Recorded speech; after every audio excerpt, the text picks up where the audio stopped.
Hey, good morning and welcome to Breakthrough Walls. I'm Ken Walls and I'm your host. And today I have, I don't want to butcher this guy's name, man. He'll hate me, but it's Gualter. Gualter is his name.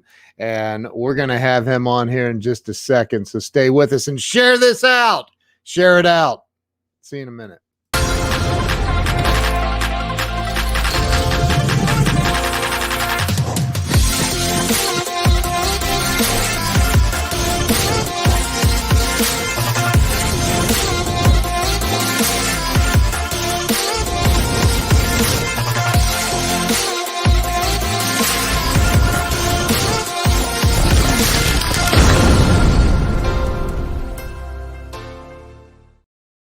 All right, here we go. Let's get Gualter on here.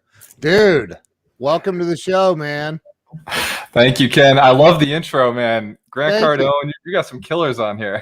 Yeah, dude. My best friend in the world is Glenn Morshower, who played Agent Aaron Pierce on 24. He's actually right now in Atlanta filming for Ozark. He just got a role on Ozark. Like, yeah, That's awesome. he's the man. We were live last night. We have a blast, man. But so yeah, look, man, I started this show about 3 years ago, and it was literally to help people have a breakthrough, to get unstuck. And I know that we've all been through, most people been through some crap in life, right? So that's what this is about, man. It's about how you got through the tough times. So Gualter, why don't you start with where you were born and raised? All right. So I was born in Fall River, Massachusetts, which if you do look it up, it is not Boston. If anybody asks me, I say, oh, Boston, but it's an hour away from Boston. It's the heroin capital of the state and has a pretty rough reputation as far as the most shootings in the state. And but I didn't know that growing up. I really thought I grew up in a really nice place. Wow, the heroin capital.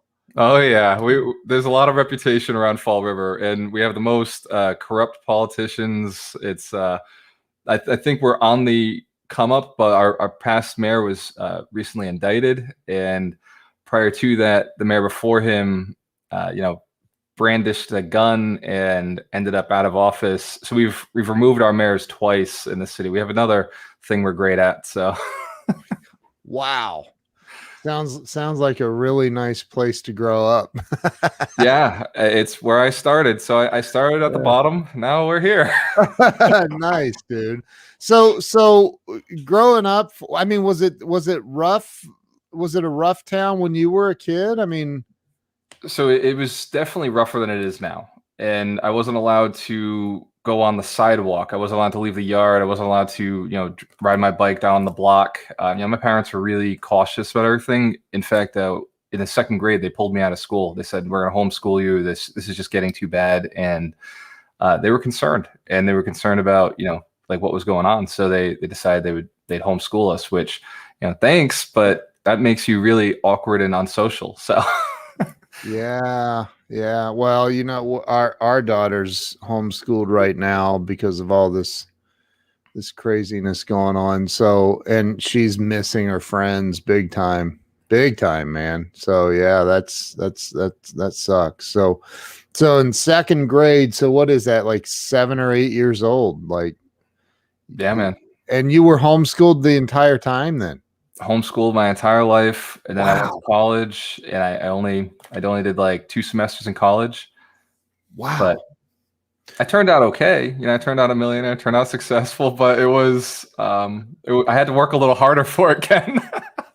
I'm sure. Well, I can relate to that, man. So you only, what were you going to college for? So I went to college for marketing. I thought that was like a great idea. I liked the concept of it. I knew every business needed it. And I got in and I realized I sucked at it. And then I got into accounting. They changed my major to accounting and with a business minor. And I never finished college, but everything that I took from there, fortunately, I didn't take histories or anything. I just took math, Excel, accounting, business management, like things that I could actually use later on in my life. Yeah. So you left college, And then where'd you go? Did you instantly become a millionaire? Did you? I wish that was my story. No, Yeah. I Now, made were the you still mistake. in Mass at the time? I was still in Massachusetts. Okay. So what I did was I went and I started working at a a bakery. So it was the biggest bakery on New England. So they have like 500 employees and they ship bread through Stop and Shop, Shaw's, Market Basket. And I was what they call a rack hauler. So I would grab these 500-pound racks. I grabbed two in each hand. So I'm carrying a ton. And my job was to haul them from one side of the warehouse to the other side of the warehouse. And I was doing this on third shift. So I was doing this from 8 o'clock at night till 8 o'clock in the morning. And I thought it was a great job because they were paying me $18 an hour plus the third shift, $2 bump. So I was making like $20 an hour, but I couldn't feel my legs in the morning, and I couldn't spend any time with family because I'd be sleeping. Literally, I'd get home at 8, I'd be sleeping at 9, and I would sleep the entire day away and then wake back up and do it again. Wow. I'm assuming they were on wheels. They were on wheels. The only benefit was they were on wheels. Wow. You try to turn those corners with that, like, dude, I was 140 pounds at the time. You know, like, wow, big guy pulling these things. So, how long did you do that? I did that for 3 years, and I worked Walmart before that. So, thought I was the man, being the manager at Walmart, and moved my way up into that job. And then I watched that movie Office Space. Office Space changed my life. It's crazy, right? Did it really? Yeah, man. I watched that movie and I was like, Office Space. I could be in an office doing nothing all day. I was like, I could be that guy, right? And Jennifer Aniston, I might meet her. We could only hope. I did not have any hot ladies in my office. I didn't work out that way. It's not what I thought it would be. So you left this labor intensive job and went to an office? Yeah. What? So my father-in-law at the time had got me into this finance department. I was dude, all I did was write invoices up, but I was in finance. I was in accounting. Yeah. But all I did was push the print button, reconcile, push the print button, reconcile. But what it did for me is it started getting me seeing big contracts. Work for a company called Computer Associates, and they bill Walmart like $1 million a month, or they bill like the big, Pfizer, like these big companies, Raytheon, like $1 million invoices. And I'd just be like the guy who printed it and put it in an envelope, but it was enough to get me thinking, like, this money exists. That's awesome. That's awesome. So how long did you work in the office stuffing invoices into envelopes? 4 years was my longest job ever. 4 years? I'd drive an hour from Fall River up to Boston, and I'd sit there for 8 hours a day. Oh my God. Were you making the same money or better or less? I was making the same money. In fact, I actually was making less, but for me, I got to sleep during the night like normal people, and I got to see my wife at the time. So it was like a benefit to me, but like I realized I had a blueprint. I made 40,000 for the last 10 years, right? All I did was change how I was making it, but I was still making 40 grand, 10 years in a row. Yeah. Wow. And what happened after 4 years? Did you smash a printer out in the field? And it got bad, Kev. It got bad. So I started jumping, like I started reading these books, Rich Dad, Poor Dad, Secrets of the Millionaire Mind, Rich Man of Babylon, Think and Grow Rich, Science of Getting Rich. If it said rich in the title, I was like, I'm reading that book because I am not rich at the moment, and this is not working for my life. Yeah. And I got obsessed. I got nuts, man. Like I got tapped out. Like I was a little crazy. And Charles, what's up, brother? So I shifted over and I decided I was going to get into stock trading. And I threw all my money into it, $5 grand. That's all I had. Yeah. I threw $5 grand to stock trading. And I gained. How did you have $5 grand if you're only making 40 a year?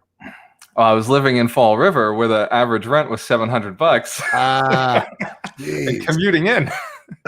Wow, man. It was not an easy time, but I was convinced that I was on top of the world, right? I had 2 cars. I had a house. I really thought I was the man. And from where I came from, I was crushing it, right? Like all my friends would be happy to make 40 grand. They'd be happy to make the money I was making. Yeah. But then something shifted. I wanted more. I realized I wanted more. I got married, I bought a house, and like now all my money was gone. And like all these books, I was trading. I sucked at trading. I make 3 grand, I'd lose 3 grand. I make 3 grand, I'd lose 3 grand. So it was like I just couldn't get ahead. Yeah. On the story of Tesla, right? I was buying Tesla at $24. It'd get to $60 and I'd be like, awesome, win. Not a win. What's Tesla at now? It's like it's like 750 right now. Whatever. Small. And if you take a look at when they did the split, the 5 stock split, it would be close to 3,500 right now. Wow. I did not win. Yeah, I did. If you would have held on to it, you'd be doing all right, dude. Well, Ken, we'd be having this conversation. I'd have more hair. Yeah, right. So you started doing the stock trading thing. It wasn't working for you, and you were still living in Massachusetts. Massachusetts. Huh? Massachusetts. Yep. Yeah. Right. And so what happened, man? What happened with that job? So I got this crazy idea that I could just start contracting. So I started contracting, and I would go to these recruiters, and I just built this big list of recruiters. Instead of me trying to find different jobs, I'd have these recruiters call me. They'd call me with a $25,000 an hour job, or a $30 an hour job, or a $35 an hour job. And I would just shift from, I started working at Coca-Cola, then I started working at Johnson & Johnson, then Coca-Cola, their contract ended, but Johnson & Johnson opened another one up. So I'd be making these raises every time I jump, every 6 months from these different companies. And then Johnson & Johnson pulled me on full time. So for the first time in my life, I was making $78,000, and I realized that I had all this extra cash and I really just hated my job. And it was in that job that I actually snapped. Like that was the job where I got so like fed up with, like I was a administrator to the vice presidents in Johnson & Johnson in the sales team for a company that they own, DePuy Synthes. And I was like frustrated booking people's flights. Like I just hated the idea of I'm booking people's flights. I should be on flights, like for I'm booking this guy's 70 hotel. grand a year. Right. That's not a terrible gig. No, but I had this entrepreneurial spirit. I started all these little side businesses that didn't work out. I've been doing the hustle with, stock trading, and it just like, it was because I'd made too much money, Ken. Like, I don't know, like if you've studied Secrets of the Millionaire Mind, T. Harv Eker's principle. Well, it's not one of my favorite books. So the blueprint, right? The blueprint hit me. My thermostat got way up to 78. And I was like, no, I'm a $40,000 person. So it just, boom, I hit that wall, and I was like, I got to get out of this job. Like, I hate it. I didn't hate it. The job was the easiest job I ever had. It was literally the easiest thing I ever had. I didn't have to do anything. Calling Delta all day. Right? Hey, I need to book a flight to Europe for some a-hole that I don't really like. Dude, I didn't even know these guys, right? They were in Virginia. Oh my God, dude, that's crazy. Nobody babysat me, but I was miserable because I was making too much money for myself. Wow. Really? That's easiest job of my life, right? I'd made it, but I was miserable because I was earning too much. That is not logical, by the way. Not even close. That shit is emotional. None of it makes sense. But it was, I've done the research. I've gone back, and that's what I did, because the next year I only made 17,000. I evened it out, right? Like, well done, good job, dude. Right? Like, my subconscious mind was crushing it. Oh my God, this is great. Okay, so you hit the ceiling. You didn't know. Like you didn't realize what was going on. Like no way. But your auto barometer kicked in and said, nope, you hate this job. It's miserable talking to Delta all day. What are you doing, man? You're better than this. Exactly. Or you're not better than this. I thought I was better. Go ahead. So what'd you do? What happened? You said you snapped. Yeah. So, dude, did you at any point in this story? I want to know if you beat the shit out of a printer or not with a ball bat. I'm so passive aggressive. Like at the time, I was building all the Excel files that the company would use for pricing and all the stuff, and I set just a little flaw in the Excel files that made my life like I was just like, okay, like when this code changes, everything else isn't going to work, and they'll miss me. Like it was so immature, it was so dumb. And they never missed me, and they never gave me a call to say, hey, can you fix this for me? So, I don't know what happened. Did you quit? Yeah, what happened was I bought 2 houses, right? So I bought this 3-family and I bought this 2-family. I sold my single family. I bought these 2 houses using that money. And I was now making this passive income, like, $15,000 a year. And I couldn't stand my job. So when I went to quit, like, I remember I was ratting out everybody in the company, like, oh, this person's doing this person's doing that. Like, it was like my final, like, I just went through and I told everybody everything that I'd ever thought about them, or, if I didn't like them, I'd tell other people, like, it was just so immature, dude. Did the thought ever occur to you that snitches get stitches? Like, no. Yeah, no, like I hadn't learned about 69 at the time. So yeah, I was 69 at that time. Like, it was not a healthy place in my life. Wow. So, okay. So you wreaked havoc as you were exiting. How long did that go on? A month, 2 months?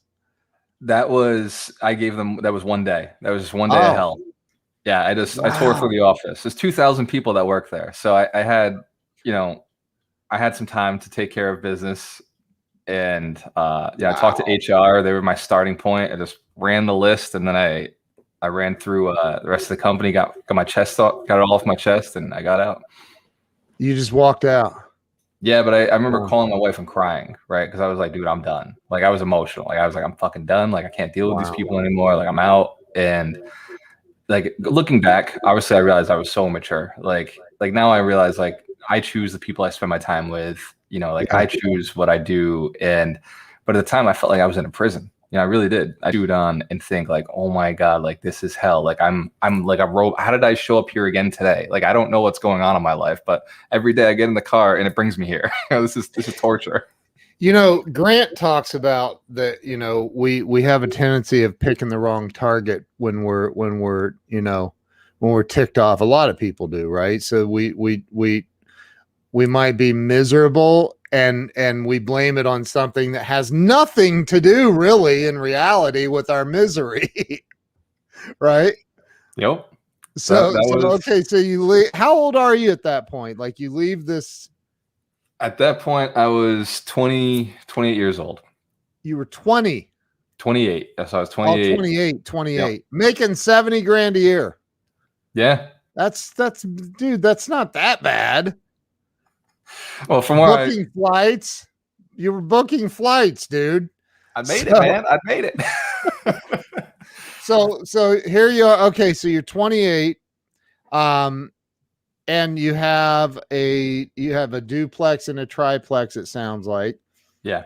And so you're now at that point. You're like, I don't need this crap. I'm a real estate mogul, y'all. That's like, what's up. Come on.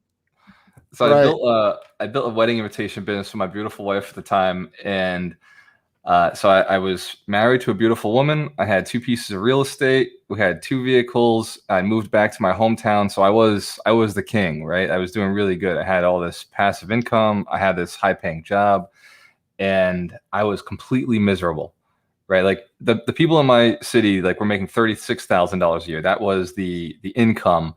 And I look younger than 28, please. Thank you. That was 7 years ago. So I was at the top of the world in my mind, but that's because I'd never been outside of my city, right? I'd never really done anything. I never gone anywhere. So I went out, and then I came right back, and I stayed small for a little while. And I ended up, when I quit my job, because I had that wedding invitation business my wife was running. She had just quit her job and she was doing it. When I quit my job, she in her head was like, this man is not supporting me. Like, he's not thinking about me. He's thinking about himself. Yeah. Right? He's not concerned about our future. Now, I'd saved up $25,000 before I quit, and I did have 2 rental properties. And I was crushing sales on her business. Like, I was just cold calling and doing all of this stuff. Yeah. But she saw me as a liability, no longer as an asset. And so she asked for divorce literally the same month that I quit. Wow. So I crushed my blueprint, by the way, right? I crushed it, right? So yeah, I was making my 40,000. I evened it out. The next year I got my real estate license. So I'm an accountant going into sales. yeah, And I didn't realize real estate is not, they don't hand you leads. Like, you got to go and build a business. And I had no Facebook at the time. Like, I didn't know any of this stuff. Like, what you teach, I didn't understand. Yeah. So it was a really amazing situation for putting yourself into the fire and building yourself. But like, it was really hell for me, you know. And my wife, she called me while I was renovating one of my units. I'd never renovated a unit before. I never, had tenants before. And I was renovating. I remember sitting on a bucket when she gave me the call, and I just sat down on this paint bucket, and I thought, like, and I grew up with suicidal tendencies. Like, I was always like, thinking about it in the back of my head. And at this point I was like, yeah, I guess this is as good a time as any to just finish things and end it now, because it doesn't get worse than this. I've lost the love of my life. I was building all this real estate and doing all these businesses for her anyway, and I've lost that. I've, quit my job. I now have no source of income, and I'm not really that great at this real estate thing, even though I've studied a lot of it.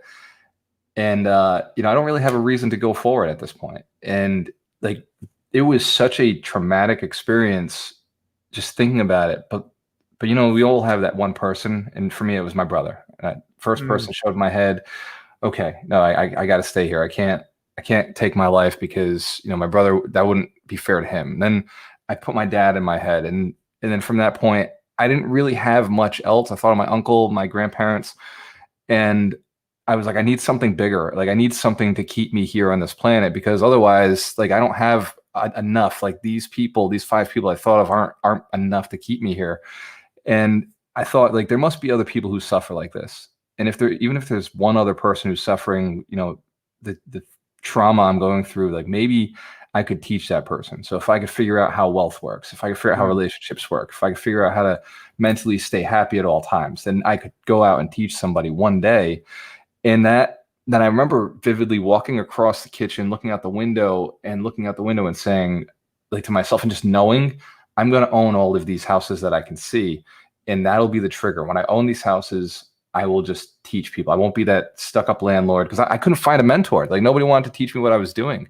Yeah. And I said, I'll be the guy. Like, I'll sit out at restaurants and I'll be the guy who just teaches people how to build wealth. And it got me excited. Like, I had this chill. Like, I knew I owned all that real estate already. Like, I just knew it inside my bones that it was mine. And I knew that one day I would teach, and one day I'd give back and I'd contribute. And every day since then, I haven't even considered suicide. I haven't thought about it. It just, just keep moving forward towards that goal. And then we came up with the 100 millionaires. How do I monetize? How do I set a goal with numbers to it? Well, million is a number, and then 100 millionaires, that's a number. So now I have a tangible goal, because I was just saying I want to help people, but that didn't get me out of bed. I'm sure you know what I'm talking about. Like without some sort of way to like track if you're being successful, this goal wakes me up every morning because I don't know how to do it. It wakes me. I get out. I don't sleep at night. I wake up in the morning, but I'm excited to be alive. Because it's hard. It's something new. Dude, that's incredible, and I can totally relate to it. I think a lot of people can. A lot of people won't admit it, but they we've all been through some crazy stuff, man. So you decided that you were going to own all that real estate. Dude, you can't fill your head with T. Harv Eker and Sharon Lechter and Robert Kiyosaki and Napoleon Hill and all these amazing people. You can't fill your head with all that stuff and not have hope. Like there's right.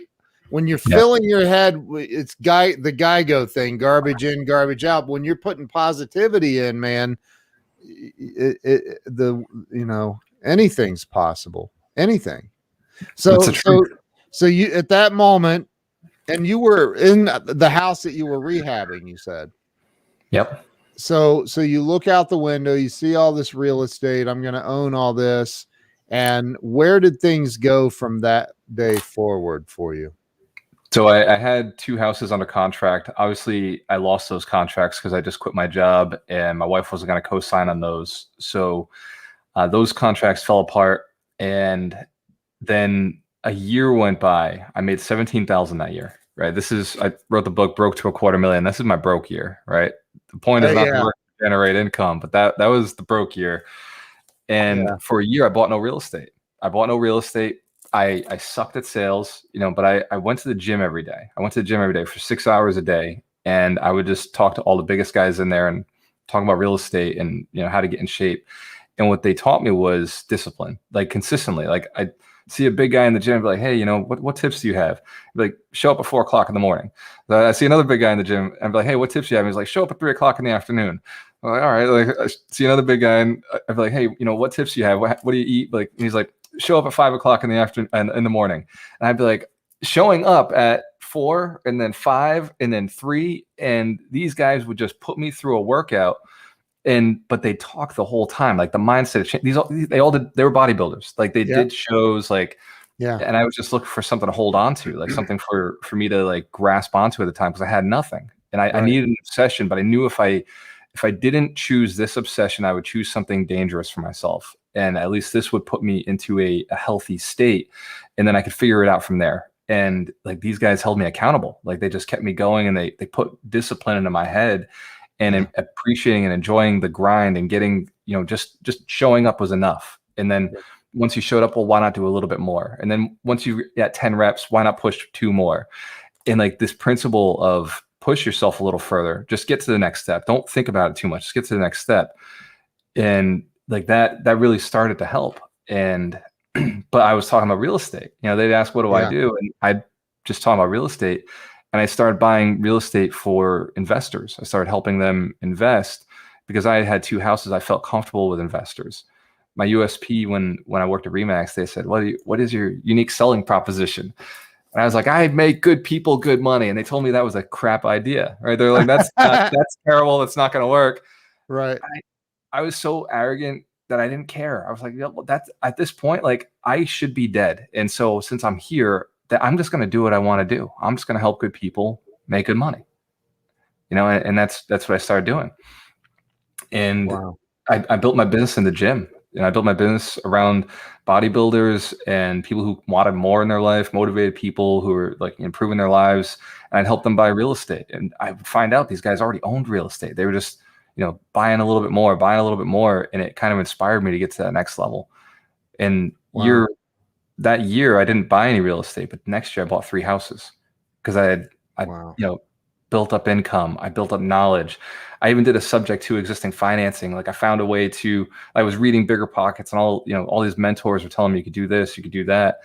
And so I started learning buying houses with no money, right? Because I used to think it was all my money. And I got to making 115,000 that next year. And went from 17 to 115. And Ken, I know, because the blueprint thing. Yeah. I've never gone back. I double it every year. That's awesome, dude. That's awesome. That's freaking awesome. But that's I mean, before I ever read T. Harv's book, I used to teach salespeople, like you have an invisible ceiling in your head, and maybe Tony Robbins, I may have learned that. I don't know. One of my favorite quotes is, "There's no such thing as an original thought. All wisdom is plagiarized. Only stupidity is original." So like I don't know where I heard it, but I know it probably didn't come from me.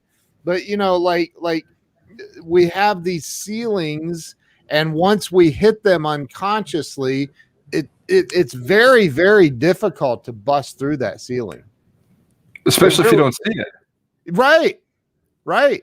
So you broke through the ceiling, you made 115,000, you continue to double it. And is it all through the acquisition of real estate, or is it through helping 100 people become millionaires? What are you doing to generate this income? Yeah, so that guiding compass helps. So it basically by helping 100 people build millionaires, become millionaires. And Yeah. I've now surrounded myself with millionaires. Even if they didn't start off as millionaires, they've gotten there.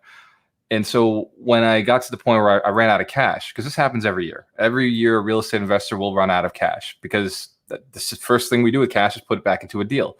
Yeah. You know, look at Grant, right? He's always out of cash. He's just, okay, Always. find more money, find more money. Yep. So every time I'd run out of cash, I would go and I'd talk to the sellers of property who owned a lot of real estate and be like, hey, you've got some equity in your property. Will you loan it to me? Or let me sell your property and then give me the money afterwards. I'll pay you 12% and I'll go and I'll roll it into something else. And I was continuously stacking up. I started flipping. I'd never done flips before. I'd been a buy and hold guy. I built a real estate agency. I built a real estate team. And then I went and I took on a partner. So this was like my biggest fear was partnerships, because my mentors told me partners for dancing, which is the biggest like lie out there. If you want to succeed and do less work, you got to get a partner. Yeah. So I hired an assistant because I had 22 units at the time. I had 22 units. I was by myself running this real estate team, managing my own properties, and I was doing flips now. I just started doing flips. And I was like burnt out. And I thought like I'm either going to bring on somebody to manage my properties or I'm going to sell all my properties. And like I knew logically that didn't make sense. Like financially, that wouldn't be the right play. So I brought on the assistant, and then he was not a partner at the time. I met him on Bigger Pockets. He was just a friend of mine who I brought into my agency as an agent. He was a killer when it came to listings. I'd send him out to a house. He put an offer in, and we'd buy it. We'd acquire it, and I would do the flip. Or the company I work for would do the flip. And he came to me one day. He was sitting on $200,000. He'd made it, on a house that he flipped in Arizona. He was 17 years military, and I liked him as a person, just a calm, quiet, really nicely mannered person with like dedication and loyalty. But he didn't have sales wasn't his thing, right? He did sales like systematically, but it wasn't his thing, and he was afraid to pull the trigger. But he was sitting on like 200 grand, and he asked me. He said, "Hey, would you do a deal with me?" And I told him, I was like, "No, like I'm done with real estate. I've maxed out the amount of units I have for now. I don't need to buy any more for the next year, but I would do a flip with you, right, to earn more income for me to have more down payments." And so our first deal was actually a 3-family flip that we bought for 126 together, and we put it on the market. We sold it for 199 with $10,000 renovation. We just converted it from mixed use to residential. And how quick did you flip that? That one took us, I want to say the renovation was like a month and a half, and we toyed with the idea of holding it. We actually rented it out. We had rent coming through it, and I think we held that for about a year so we get past the capital gains. We're tax concerned. So we had this hybrid strategy, not flip right away. We had this hybrid strategy, buy multifamilies, renovate them, hold them for a year, and when a tenant moved out, then we go and put it on the market. And this was all happening in Massachusetts. Yeah. Okay. Oh yeah. Wow. Fall River, man. I was operating in the worst city in the state. Oh my God. Wow. So you yeah, go ahead. So you just continued building. Yeah. No, I had a loyalty to my city. So before my grandparents died, they had told me like, this is the city we built in, come back, like, live here with us. This is a great city. And what I'd convinced myself is, I know that's not the truth, but maybe I could make it better. Maybe I could make Fall River a better city by me going back, building a business, renovating the real estate, kicking out the drug dealers, kicking out the prostitutes, kicking out the rambunctious, the bad tenants who don't pay. And like, I just started buying real estate, and I kept buying it, and I would remove all the bad tenants. I'd raise the rents. I'd improve the buildings. And in turn, I'd improve the neighborhoods. I'd improve entire blocks. That block that I was talking about, the first block, I owned it. After about 2 years, I owned the whole block, and I turned it around. Did you really? Yeah. Wow. When I set my mind to something, it's insane. That's freaking awesome, dude. Wow. So you, wow. But you're not in Massachusetts anymore. No, now I'm in Tampa, Florida. So I still own back home. I still own 58 units in Fall River. 58. 58 units. They've doubled in value. The rents have doubled since I started buying. I was buying buildings with rents at 550, 600. The rents are now 1,200, 1,100. Like I can't believe like how much rent has gone up and how much the city has improved. My buildings, I've done nothing to my buildings, but I've got a 50% equity position in them. Like Wow. it's absolutely insane. That's incredible. So you wow, dude. So the partner that you were talking about, did you guys continue with your partnership or? So Ken, I'm selling my last personal house right now. So of that original portfolio that I had by myself, I'm selling my last personal house right now. So because I actually like being partnered with him. He does all the stuff I hate. He talks to the attorneys, talks to the lenders, he talks to the accountant, he handles all the books, and all I do is go raise capital and find the deal. I train people, I train wholesalers to bring us deals so they can make money and income. I train real estate agents to bring us deals, teach them sales, teach them marketing so that they can make more money. Yeah. But selfishly, like I'm like, hey, if you need a buyer, like I'm right here. I will buy them quickly in cash. Right. And that's where I spend most of my time. And then we built this training company. The mentorship is based on how do we help people get to the $1 million status, right? It's my personal mission. How do I get them to be millionaires? But it's also allowed me to bring people into the company. So when I need money, I raise private capital. I say, hey, I'll give you 12% interest. Will you come in and do the deal with me? And it's kind of been my mission has allowed me to do what builds wealth. It's allowed me to do what builds wealth. And my partner has been the best investment I've ever made in my life. I used to say partners for dancing. I was a fool, right? Partners are for scaling. Partners are for expanding. Partners are for getting to the next level. And he's loyal. I'm loyal. I told him, the day we partnered up, I said, I will make you filthy fucking rich. And I remind him every so often that I stick to that commitment, right? If he's in it to build a legacy for his daughters. He has 3 daughters. Yeah. And for me, I'm in it just to stay here, right? Like I want to teach at a bigger level. And so I have to keep earning. I don't believe in, teachers who don't do. And so I have to keep doing and I have to keep learning. And, it keeps me engaged. It's so like, I don't have a choice, right? Like normal people, they can stop. I can't stop because if I stop, my students would look at me and be like, dude, like, come on, you're supposed to be the real estate guy. Are you doing deals like similar to what Grant does or I wish. I mean, I know he's look, I know like Grant's, he's doing, what, $300 million deals. I don't know, but he's doing some big, Grant's like 500 units. Put a dash of spice on that. Yeah, right. Yeah. He's doing big deals. The biggest deal I've ever put an offer in on was for, I want to say 15 million. So that was the biggest deal we ever put an offer in on. And I was sweating, I sweat on every deal. Every deal I ever put money down on, I sweat. And I knew that I wasn't going to come up with all that money. Like we own $10 million worth of real estate right now. To go in more than double the portfolio in one swing, you're talking raising capital from other investors. So I knew I'd have to raise somewhere around $5 million to do that deal. And it made me sweat putting the offer in, but I put the offer in. I put the offer in anyway. And they denied it. And like I had both this relief and grief at the same time because I was like, damn, like I want to prove myself. Like I want to go out there and see what I can do. Yeah. So we put in offers on 65 units. I just put one in on a $3 million portfolio in Orlando. We put about 5-7 offers a week, anywhere between, we'll say 3 million to that $15 million range. Yeah. Like 3 million, I know I can raise that quick. Like that's, $750,000 down payment with maybe another 200,000 for renovations. I can do that. But I would need like a lead time before the next one. Like maybe it takes me 6 months to charge up and find new investors, bring new people into the program. Wow. And it takes time for people to build wealth, Ken, right? Like you come to me with $100,000 net worth. I've got work to do before I'm even going to take your money.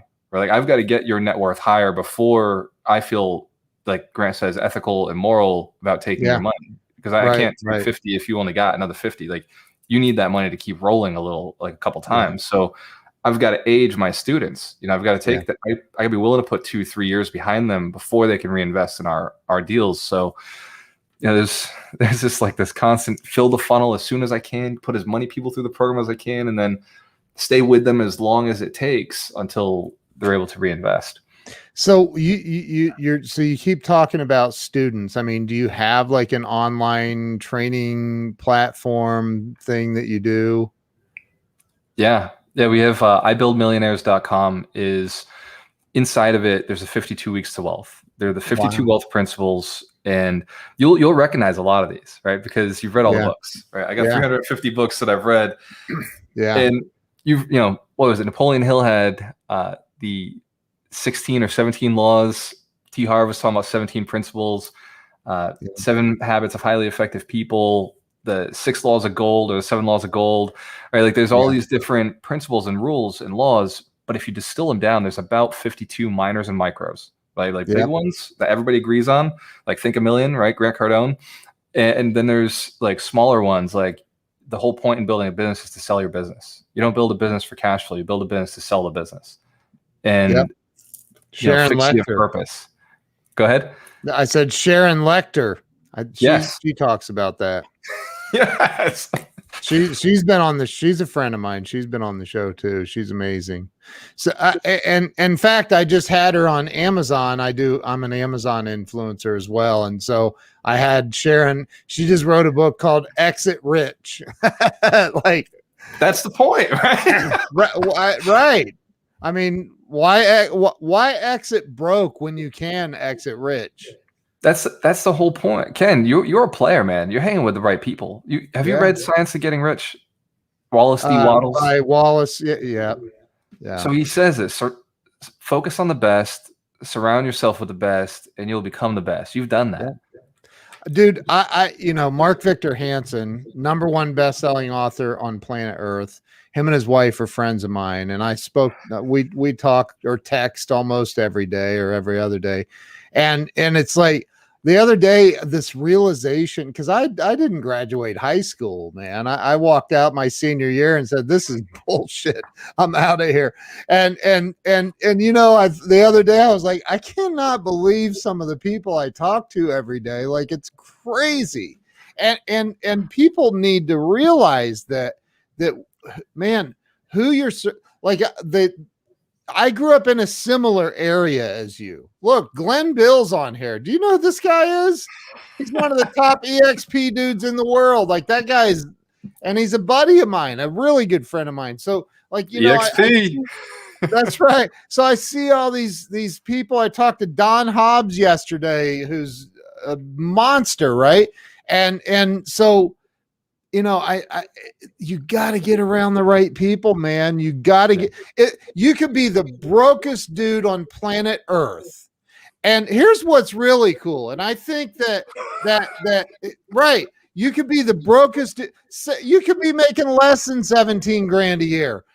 But if you get around the right people, like Gualter, like me, like Grant Cardone, like Glenn Bill, Jeffrey Gitomer, all these amazing, Mark Victor Hansen, we want you to win.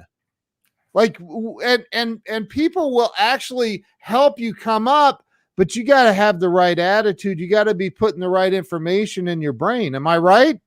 It's all mindset, man. It's all up here. The devil's up here and the angel's up here. It's all you. It's the truth, man. So let me ask you this, man. What, and I normally do. Well, we're coming. God, we've been on here almost 45 minutes already, dude.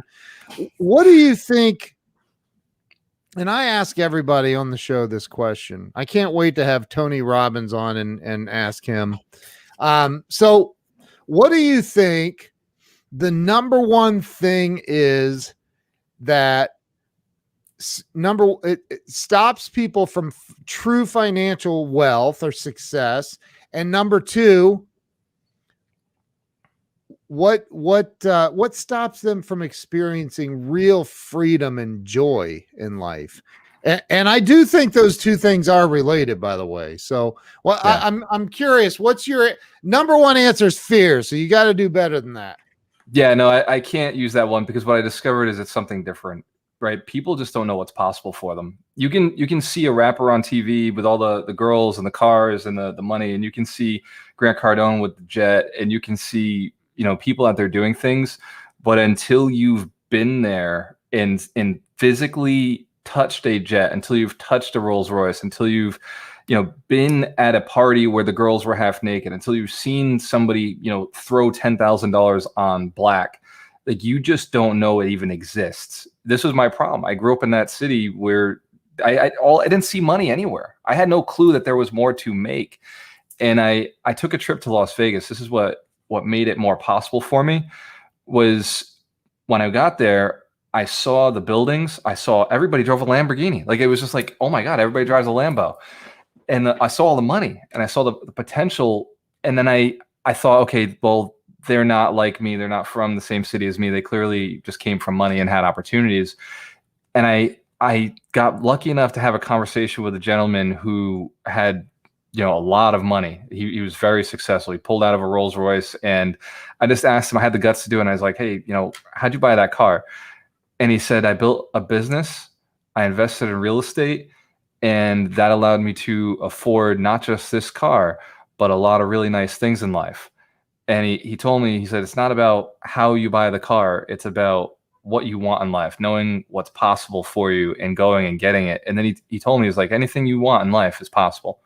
He's like, I didn't go to school. I didn't go to college. I built this business, this real estate business, by myself. And like, if you want to do that, you can. And it hit me because I didn't know this guy, right? So like, just a stranger, but who I believed had all of this authority, gave me this inspiration. So I think that the reason people are not successful is they don't even have a clear goal. They don't know what's possible for them. They don't believe in themselves. There's fear, right? There's fear, but I think that people are more afraid of dreaming of what they could be. You know, they don't know how to visualize it. They don't know how to see it. They don't know how to think about it. They don't know how to experience it. You know, The Law of Attraction, right? The Secret was a great movie, but at the end of the day, if you don't know what that would even look like, it can't be real for you. So you have to go out and test those things out, try them out. You know, I have friends that own Rolls Royces. I'm not there yet. Same. But I flew down to one of Grant's best friends is a guy named John Hamlin that lives over on the opposite side of Florida from you. Yeah. And so many years, 6, 7 years ago, I built his website. And it was, it was you want to talk about a tough close. I had to have Elena Cardone close him for me. So I go down there and I hang out with John for a day, and he has a private jet also. And he's like, let's go to lunch. And I go, okay, I'll get my rental car. And he's like, nah, come on, dude, jump in my car. And we go out, and it's a Rolls Royce. And dude, if you've not ridden in a Rolls Royce, like, there's nothing like it. There is nothing like riding around in a Rolls Royce. There's just not. It's a really special feeling. And I think that, man, everybody needs to understand and not feel bad about it. Like, you've got to learn how to feel good about accumulating wealth. Yeah. And once you do that, once you have that breakthrough, man, life becomes, there it is. Once you do that, life becomes magical. It is. And look, Susan's never even seen one. Make it your goal to go to a Rolls Royce dealership. Go look at one, sit in one, smell it. The leather, there's nothing smells like a Rolls Royce.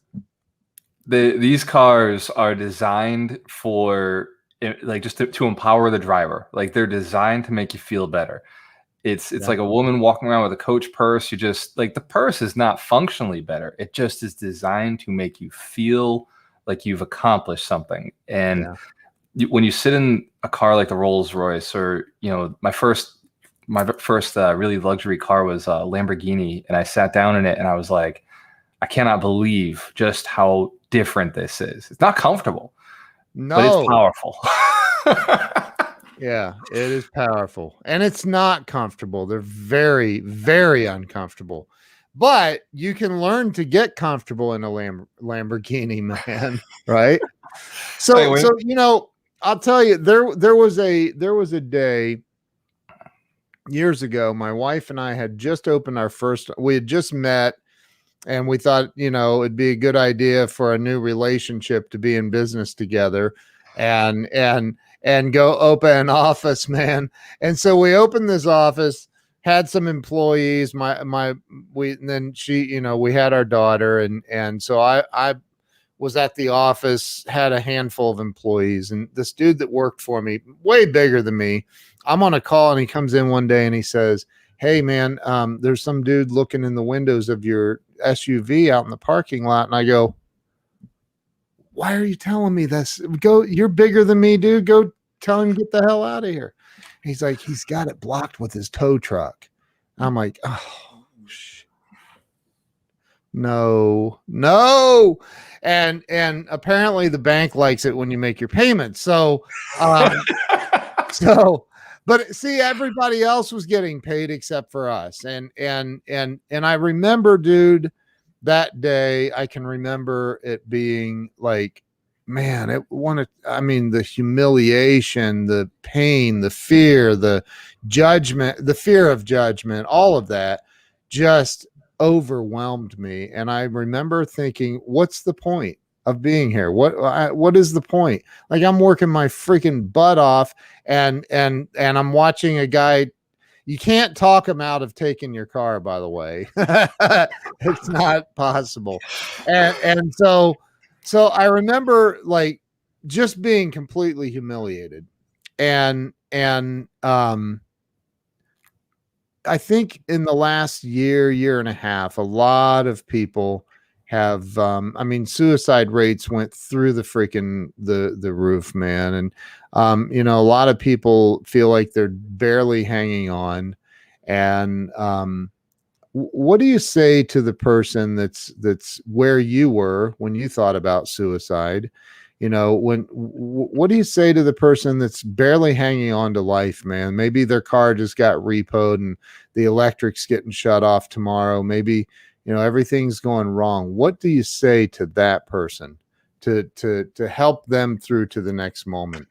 Ken, I love that. And thank you for the opportunity to share this. I'm doing a conversation for mental health and awareness this Saturday. And it's the message I'm going to share there is the same message here is it gets better. And I know that sounds cliche, but I promise I was there at the bottom. I had nothing. I was worth less than I was born with, negative 25,000, worthless, like worth less than a baby coming into the world.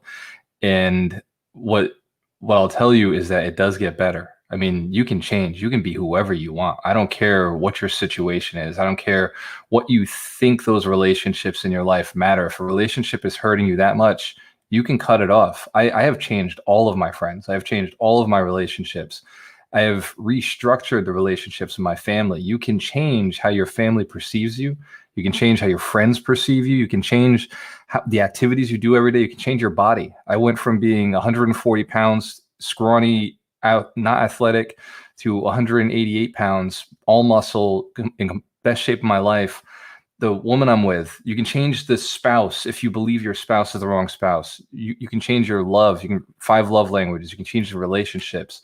Everything about your life can be 10 times better than it is today. If you're at the very bottom, if you're thinking my spouse sucks, or my friends are terrible, nobody supports me, I messed up, I made this big mistake, I'm going to debt, I'm going to file the bankruptcy, they're going to take everything away. I've let down people, I've lost people money, I've lost everything in crypto. Whatever your situation is, there is a way to dig out of it. There is a way to dig out of it. And then your pain becomes your story. Like what you've gone through will one day save other people's lives. Like you could become a hero for other people.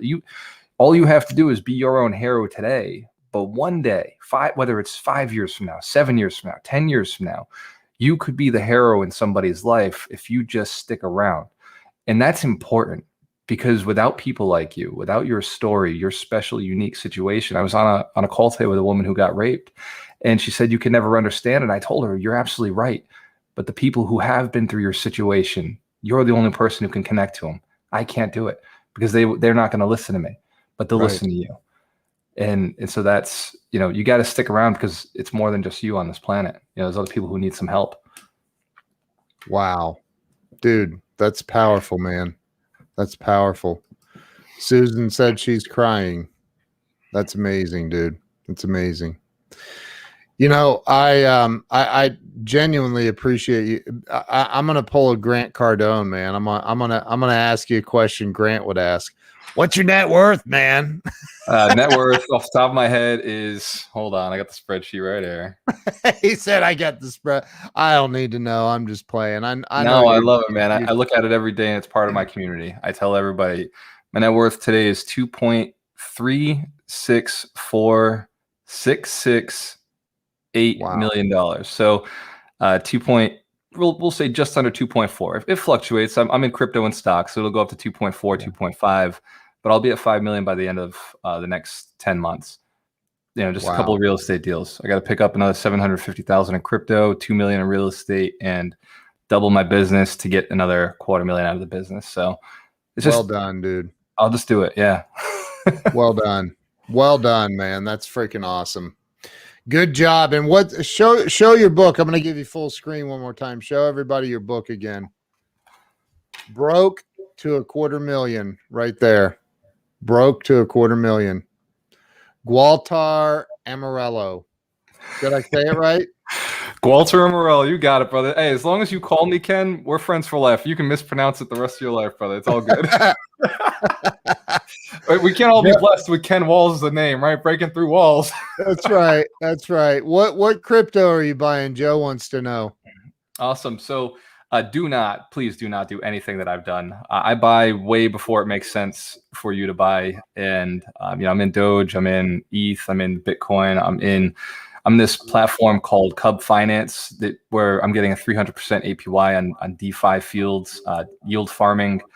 And like the stuff I do is you've got to do your research, man. Like I get asked all the time, should I buy this coin? Should I buy this coin? It's like, dude, like if you have to ask me, you are not qualified to buy anything right now. You need to find out about that coin, about what's going on. And if you have to ask somebody, should you buy? Do not buy. You're not qualified, right? Like get yourself to the point where you have faith in your decision. You understand the token, what it does, what its tokenomics are, what the roadmap for the community is. And if you can't answer those questions, leofinance.io. Go to leofinance.io.